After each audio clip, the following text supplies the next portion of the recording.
Did you know the humble paperclip was born from wartime politics and became a symbol of resistance? In 1899, Norwegian inventor Johan Vaaler faced a serious problem. Germany had banned metal fastener exports to Norway during rising political tensions. Before this, officers used straight pins that damaged documents or messy wax seals that were permanent. Vaaler designed a simple wire loop that could hold papers without damage, but getting a patent proved nearly impossible. Officials claimed anyone could have thought of this obvious design. The real surprise came during World War II.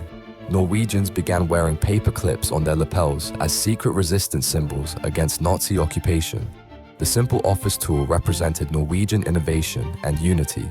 Wearing one was a quiet act of defiance that Nazis couldn't easily detect. This everyday invention became both practical necessity and national pride. Even the most mundane objects can carry deep political meaning.